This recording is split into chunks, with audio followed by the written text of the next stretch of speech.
విక్రమార్కభేతాళ కథలలోని సాలబంజికల కథలు ఎపిసోడ్ 11 10వ ప్రతిమ చెప్పిన కథ. మరల ఒక శుభముహూర్తమున భోజరాజు సింహాసనం అధిషింపడానికి రాగా 10వ సోపానమునందున్న సాలభంజిక యాతనిని ఆపి ఇలా అంటుంది: ఓ భోజభూపతి, విక్రమార్కుని ఓదార్యగుణములు ఎవరికి కలవో అతడు తప్ప మిగిలినవారు సింహాసనం అధిష్యింపడానికకి అర్హులుగారు.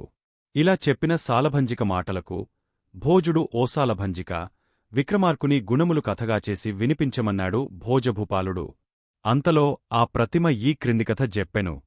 విక్రమార్కుడు అమాత్యసామంత సేనానాయకులు గొలువ నీద్వాత్రింశతి సాలభంజికల సింహాసనం అధిష్ఠించియున్న చోటికి ఒక్క మంచివాడైన సిద్ధుడు అక్కడికి వచ్చి విక్రమార్కునిచే పూజింపబడి సుఖాసీనుడై విక్రమార్కభుసాలునితో ఆధ్యాత్మిక ప్రస్థానములు గావించుచుండెను.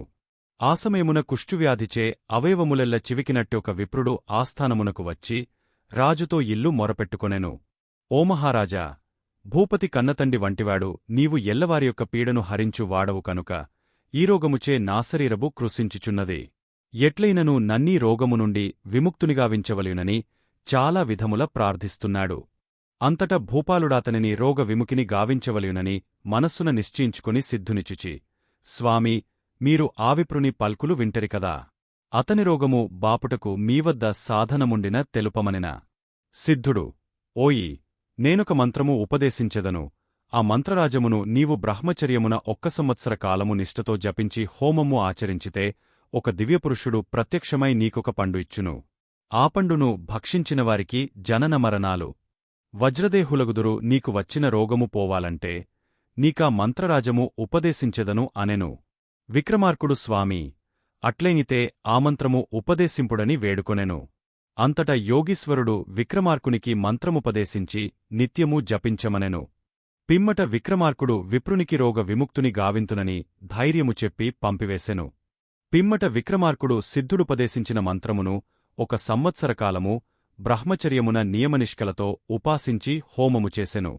అంతట హోమకుండము నుండి ఒక దివ్యపురుషుడుద్భవించి ఒక దివ్యఫలమును రాజునకొసంగెను. విక్రమార్కభూపాలుడా పండు తీసుకొని రోగపీడితుడైన వివుని పిలిచి అతనికి ఆ పండు ఇచ్చితినమని చెప్పెను. ఆరోగా ఆ పండును తిన్నవెంటనే ఆరోగ్యవంతుడయ్యెను. ఓభోజభూపాలచంద్రమా, అట్టిత్యాగగుణము నీవద్దలేవు కావున నీవీ సింహాసనమును అధిష్యింపదగదు. కనుక తిరిగె వెళ్ళిపో అనిన సాలభంజిక మాటలకు భోజమహారాజు ఆలోచించి ఆనాటికి నాటికి శుభముహూర్త సమయం అతిక్రమించినందున అంతఃపురంబునకు తిరిగె వెళ్ళెను. సాలబంజికలు మొత్తం 32. అవి ఏమి చెప్పాయో తెలుసుకోవాలంటే మా ఛానల్ని సబ్స్క్రైబ్ చేసుకోండి, లైక్ చేయండి, మీ అభిప్రాయాల్ని కామెంట్ చేయండి.